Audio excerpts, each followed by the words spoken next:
வாழ்க வளமுடன். ஹாய் சகோஸ். இதயம் மீட்டும் மெல்லிசை போல உங்கள் மனதை மயக்கப் போகும் எழுத்தாளர் தீபா பாபு அவர்களின் கற்பனை சிதறல்களுக்குள் நம் பயணத்தை தொடங்கலாமா? அத்தியாயம் 12. திலக் தன் வாழ்க்கையில் நடந்த கொடூரங்களில் இருந்து இன்னும் முழுவதுமாக வெளியே வராததால் நேரடியாக செண்பகத்தின் துணையுடனே பள்ளிக்கு சென்று வரட்டும் என்றுதான் வீட்டிற்கு அருகிலேயே அவன் கல்வி பயில ஏற்பாடு செய்தான் ஜெய்சங்கர். முதல் நாள் தன்னை பள்ளியில் தனியாக விட்டு அவர்கள் இருவரும் கிளம்ப எத்தனிக்கவும் என்னை விட்டு போகாதீர்கள் என்று திலக் ஒரே அழுகை. ஜெய் அவனை தூக்கி அணைத்து மற்ற சிறார்களை காண்பித்து விலக்கிச் சொல்லியும் கூட அந்த பிள்ளை மனம் அதை ஏற்க மறுத்து அஞ்சி மிரண்டது. இல்ல சித்தப்பா, அவங்க வந்தா இவங்களை எதுவும் செய்ய மாட்டாங்க, என்னதான் தான் தூக்கிட்டு போய் அடைச்சு வச்சிருவாங்க. இப்ப அப்பாவும் அங்க இல்ல, எனக்கு ரொம்ப பயமா இருக்கு என்று அவன் கழுத்தை கட்டிக்கொண்டு அழுதான். அச்சத்தின் பிடியில் சிக்கொண்டு நடுங்கும் அவனை எவ்வாறு சமாதானப்படுத்துவது என்று புரியாமல் ஜெய் குழப்பத்துடன் நிற்க பள்ளி முதல்வர் சூழ்நிலையை உணர்ந்து உதவிக்கு வந்தார். குழந்தையோட பயம் எனக்கு புரியுது. நீங்க வேணும்னா அவன் ஸ்கூல்ல கொஞ்சம் பழகுறவரை கூடவே இருந்து அதுக்கப்புறமா வீட்டில் கூட்டிட்டு போங்களேன் என்று செண்பகத்திடம் தன் கருத்தை தெரிவித்தார். ஓகே சார், நீங்க சொல்றதுதான் சரியா இருக்கும். சரி ஜெய், நீ ஆபீஸ் கிளம்பு, நான் திலக்க பாத்துக்கிறேன் என அவன் கையில் இருந்து சிறுவனை வாங்கினார். திலக் தங்கம், பாட்டி உன் கூட தான் இருக்க போறேன், சித்தப்பாவுக்கு பாய் சொல்லு பாக்கலாம் என்றதும் செண்பகத்தின் புடவையை இறுக பிடித்துக் கொண்டவன் முகத்தில் லேசான தெளிவு பிறக்க அவனிடம் கையசைத்தான். திலக்கிடம் குனிந்த Jai, okay my dear brave boy, நல்லா படிக்கணும். இங்க உங்களுக்கு நிறைய ஃப்ரெண்ட்ஸ் கிடைப்பாங்கல்ல, அவங்களோட எல்லாம் நல்ல ஜாலியா விளையாடிப்பாங்க என்ன என்று அவன் தலையை வருடினான். சரி சித்தப்பா என்றவனின் கன்னத்தில் முத்தமிட்டவன் முதல்வரிடம் கை குலுக்கி நன்றி கூறி விடை பெற்றான். வண்டியை ஸ்டார்ட் செய்யும் பொழுதே மணியின் நினைவு வந்தது. இனி அடுத்து அவளுக்கு ஒரு ஏற்பாடு செய்ய வேண்டும், இல்லையென்றால் அக்கறை வாக்கு என்று ஏகத்திற்கும் புலம்ப ஆரம்பித்து விடுவாள் என புன்னகைத்தபடி வண்டியை முறுக்கினாள். அலுவலகத்திலிருந்து வீடு வந்தவன் செண்பகமும் திலக்கும் அவனுடைய ஹோம்ஒர்க்கில் மூழ்கி இருப்பதைக் கண்டு அலைபேசியோடு உறவார ஆரம்பித்தான். சற்று நேரத்தில் விஸ்வநாதனின் பெயர் திரையில் மின்னவும் ஸ்வைப் செய்தான். ஹலோ சார், சொல்லுங்க, எப்படி இருக்கீங்க, அம்மா நலமா என வெளியே இயல்பாக குசலம் விசாரித்தாலும், நீ ஏன் அவளுக்கு உதவி பண்ற என்று மணி தொடர்பாக எதுவும் கேள்வி எழுப்புவாரோ என சற்று தடுமாறினான் பையன். நாங்க எல்லாரும் நலம், நீ அம்மா குழந்தை எல்லாரும் சௌக்கியமா என்று அவரும் பரஸ்பரம் நலம் விசாரித்தார். சௌக்கியம் சார், சொல்லுங்க, எதுவும் முக்கியமான விஷயமா? உனக்கு நன்றி சொல்லதாப்பா கூப்பிட்டேன். மணிக்கு நல்ல யூனிவர்சிட்டியில விசாரிச்சு ஜேர்னலிசம் டிப்ளமோ கோர்ஸ் ரெக்கமெண்ட் பண்ணிருக்கியாமே, அவளுக்கு ஒரே குஷி. அம்மாவும் உன்கிட்ட தன்னோட மகிழ்ச்சியை தெரிவிக்க சொன்னாங்க. ஓ, இதுல என்ன சார் இருக்கு, தெரிஞ்சதை விசாரிச்சு சொன்னேன், அவ்வளவுதான். மத்தபடி மணியோட ஆர்வத்துக்கும் திறமைக்கும் நல்லபடியா கோர்ஸ் முடிச்சு வெளியே வந்தா அது போது எனக்கு. அதெல்லாம் நல்ல படிப்பா, கொஞ்சம் சுட்டித்தனமா இருப்பா, அவ்வளவுதான், மத்தபடி நல்ல பொண்ணு என்று தனது சிறிய மகளுக்கு நற்சான்றிதழ் வழங்கினார் பெரிய தந்தை. இந்த காலத்துல அப்படி இல்லைனாலும் பிழைக்க முடியாதுல்ல சார். அது என்னவோ வாஸ்துவந்தான். கிளாஸஸ் எப்ப ஆரம்பிக்குது? இன்னும் கிட்டத்தட்ட 2 மாசம் இருக்கு சார். ஆகஸ்ட்ல தான் கிளாஸஸ் ஆரம்பிக்கும். ஓ சரி சரி, முடிஞ்சா அப்போ நேர்ல பாப்போம் என்றார் விஸ்வா. நிச்சயமா, அவசியம் நீங்க எங்க வீட்டுக்கு வரணும் என்று அவரிடம் உபசரணையாய் பேசிவிட்டு வைத்தான் ஜெய். நாட்கள் விரைந்தோட திலக்கும் பள்ளியில் உள்ள மற்ற குழந்தையினரை கவனித்து தானும் நல்ல பிள்ளையாய் செண்பகத்திற்கு விடை கொடுத்து அனுப்ப ஆரம்பித்தான். சொல்லிக் கொடுக்கும் பாடங்களையும் விளையாட்டுகளையும் ஆர்வமாக கற்றுக்கொள்பவன் வீட்டில் தன் பாட்டியிடமும் சித்தப்பாவிடமும் அதை ஆசையாக செய்து காண்பிப்பான். சிறு விஷயம் என்றாலும் அவனது முயற்சிகளுக்கு நல்ல முறையில் கைத்தட்டி இருவரும் உற்சாகப்படுத்துவர். சிறிய சங்கோஜத்துடன் அதை ஏற்றுக்கொள்பவன் அவர்களின் பாராட்டிற்காகவே விரும்பி நிறைய விஷயங்களை ஆவலுடன் செய்து பழக ஆரம்பித்தான். அவற்றில் முக்கியமானது தன்னிடம் இருக்கும் பயத்தை மெல்ல மெல்ல விலக்கி வைக்க முயற்சித்தான். ஒரு சில நேரம் அது கடினமாகத்தான் இருந்தது பிள்ளைக்கு.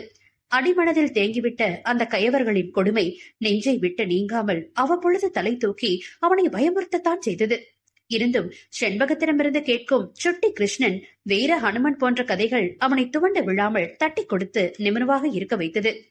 வார இறுதி நாட்களில் ஜெய்யுடன் இணைந்து பல த்ரில்லர் மூவிகளை பார்த்து முதலில் முரடர்களை எண்ணி பயந்தாலும் பின்பு அதில் வரும் சாகச கதாநாயகர்களை பிரமிப்புடன் நினைத்து பார்த்தான். என்னடா குட்டி, என்ன வரைஞ்சிட்டு இருக்க என்று வினவியபடி அருகில் வந்தமர்ந்த ஜெயிடம் திரும்பி முருவளித்தான் திலக். என்ன சித்தப்பா, இது கூட தெரியலையா, இது பெரிய ஃபிஷ், நல்லா இருக்கா என்று புக்கை தூக்கி பிடித்து காண்பித்தான். சூப்பரா இருக்கு, இன்னும் இந்த விங்ஸை இப்படி கூட கொஞ்சம் பெருசா போடலாம்ல என்று ஒரு ஓரத்தில் ஒரு மாதிரியாக வரைந்து காட்டினான்.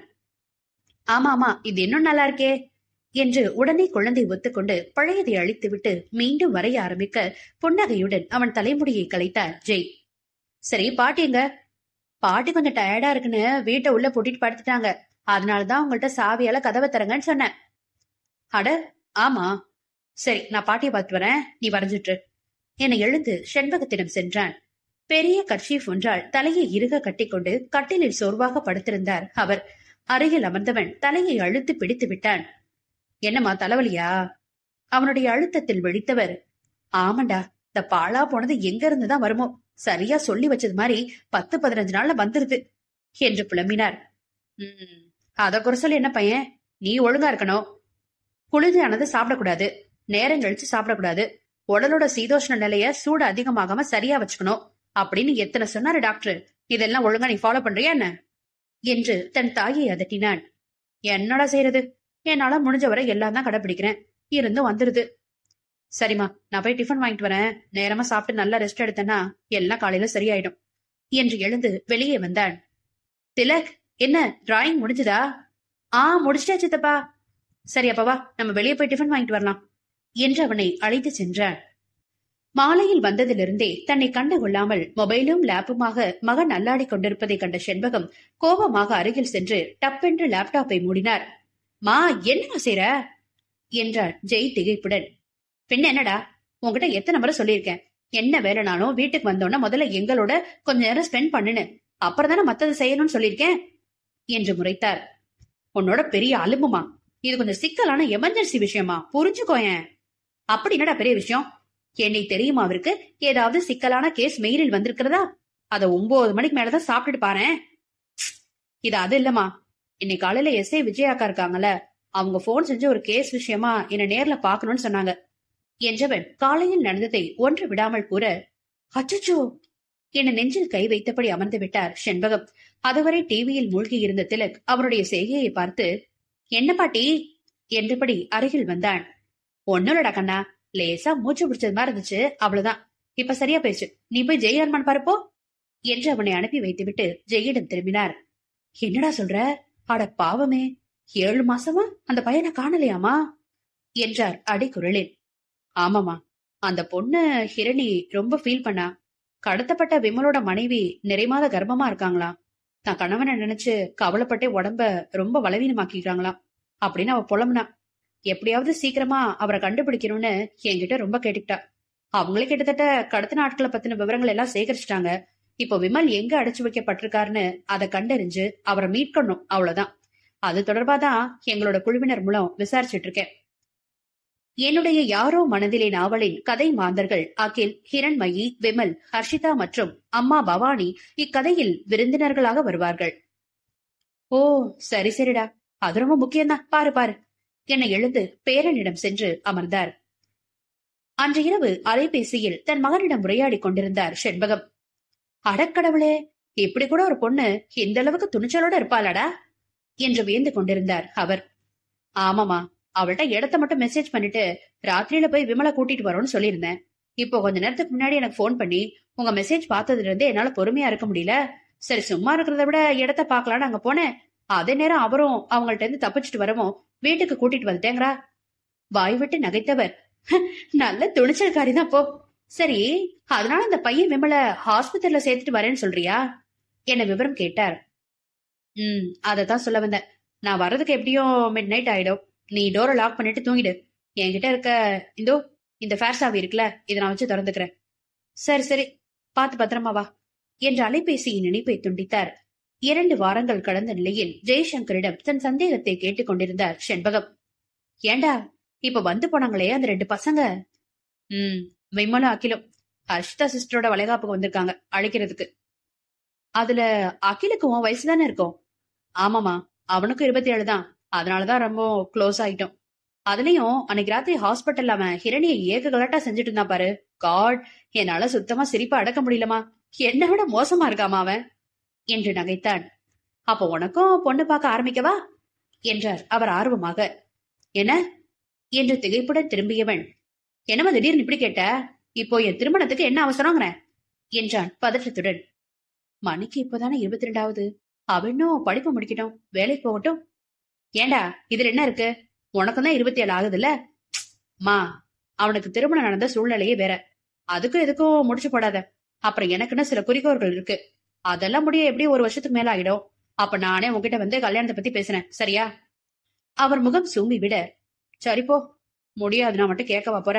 வர வர நீ ரொம்ப மெச்சூர்ட் ஆட்ட மாதிரி ஒரு ஃபீல் வருதுடா. உங்ககிட்ட பழைய விளையாடுதனமே இல்ல என்று முகத்தை சுரித்து குறைபட்டு கொண்டார் செண்பகம். அதை கேட்டு வாய்விட்டு நகைத்தவன், என்கிட்ட என்ன மாற்றம் வந்துருச்சு?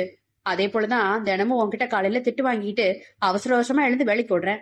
வேணும்னா ராத்திரி என்னோட படுத்து தூங்கு, மாறிட்டனா இல்லையான்றது அப்ப தெரிஞ்சிடும் என்று ஜெய் கண்ணடிக்க, அப்பா சாமி, ஆளை விழ என்ன என கையெடுத்து கும்பிட்டு எஸ்கேப் ஆகி ஓடிவிட்டார் அவர். நட்புகள் எல்லாரும் நம்ம சேனலை மறக்காம சப்ஸ்கிரைப் பண்ணுங்க. கதையை கேளுங்க, லைக் பண்ணுங்க, கமெண்ட் பண்ணுங்க, பிடிச்சவங்க ஷேர் பண்ணுங்க. நன்றி.